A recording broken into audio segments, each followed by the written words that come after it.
Don't come in, mom. I'm content creating. What's up, tutorial heads? Here is 6 ways to never draw again. So, the first thing, one, second guess yourself. Question every line. Question every line you draw. You want to redraw it over and over and over a million times. And just redraw every line you draw until your eyes are like bleeding. And you want to just like second guess yourself like all the time. Because, like, never mind that you have to draw 5 panels to finish the comic. Just keep erasing and redrawing like over and over and over. And like second guess everything you do because it's never good enough. And thinking about moving on from a brushstroke to do the next one, think again. The next thing, number 2, beat yourself up. Especially when you finish a drawing, you want to immediately and harshly judge yourself for how bad it is. And for bonus points, incorporate into your own identity the fact that you are a terrible artist who can't draw good. Because logically, this is true. Yes. Don't say it's a bad piece, and here's where it could be improved, and how to improve it, and how to fix it. Just say, I'm a bad artist, and here is my bad art, made by me, the bad artist. And incorporate, like, the things you say to beat yourself up into your identity. And that this is key. 3 is don't draw for fun. Or doodle. Don't doodle. Whatever you do, do not allow yourself to get comfortable doodling random stuff for fun. After all, the last thing you want to do is rediscover like the childlike wonder of just doodling. Like that's the last thing you want. You don't want that. That would be very bad because then you would keep drawing like more and more. And like don't just draw a doodle for fun, like colorful lines and stuff, like kind of like how I'm doing right now. Like you want to like not be like a little kid because like little kids are cringe and you know you just really don't want to be like really cringe like that. Like that's just like logically like when we sort of grew up, you know, we kind of become adults and we abandon childlike things. Like I said, we abandon childlike things. Remember? Of course you do. Number 4, compare yourself to others. You know those like TikTok artists who are like 12 and 13 years old and they draw like insanely like god tier art, the likes of which we could never achieve? Look at them, and they're already this good. They're only like 12 years old and they're like already this good. Like how could this be?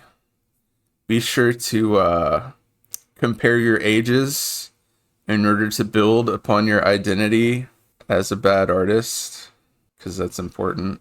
And for extra icing on the cake, be sure and tell yourself that it was over before it started, and like the game was rigged from the start. Yeah, the game was rigged from the start, just like in Fallout New Vegas.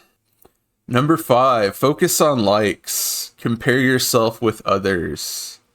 Ah, yes, the likes, the one true indicator of the value of your art.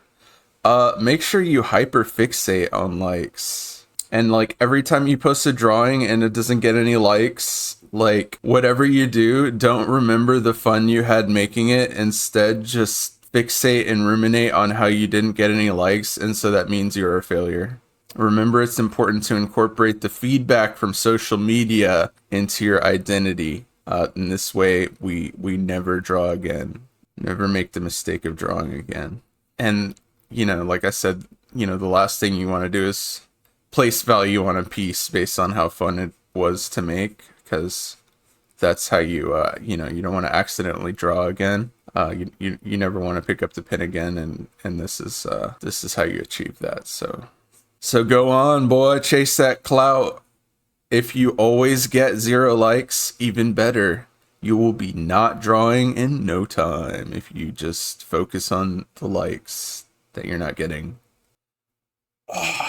Just stretch. And number 6, think logically while you draw. I saved the best for last. Because the part of the brain that draws is not the part of the brain that does like language and thinking. People between the ages of 5 and 9, like a lot of them stop drawing because the language part of the brain like starts to develop. And that's when we start to associate like negative feelings with drawing and stuff. So that's why a lot of people stop drawing. Like if you if you go to a classroom of like kindergarten kids and you ask them like who here is an artist, like they will all raise their hands, every single one. And that's because it's just like a default thing for like a kid to just doodle or whatever. It's kind of always been the deal. It's a feature loss on adults. So the key to never draw again, especially while you're in the middle of a drawing, is to let your language and logic take over in your mind and let it tell you like logically like this isn't working, and let it tell you like logically like you can't fix this and like all kinds of stuff like that. Because logically like we just should never like draw again. Isn't that right? Yeah, so like make sure you think all kinds of thoughts while you draw, and make sure you think like as hard as you can about everything while you're drawing. Because that's for sure like how to kill like your desire to draw. Because whatever you do, like don't let your feeling like don't draw with feeling, just draw with logic, because that's how you make worse drawings, and that's how you never draw again, pretty much. Whatever you do, like don't let your feeling side take over and make you draw with feeling only in a meditative state, because if that continues to happen, then you might like be doomed to just like drawing forever. That would be very bad. Do do do do do. I have to finish. No, he has to finish. He'll be through when he's finished. All right, so yeah, that's pretty much it. All right, later. Peace.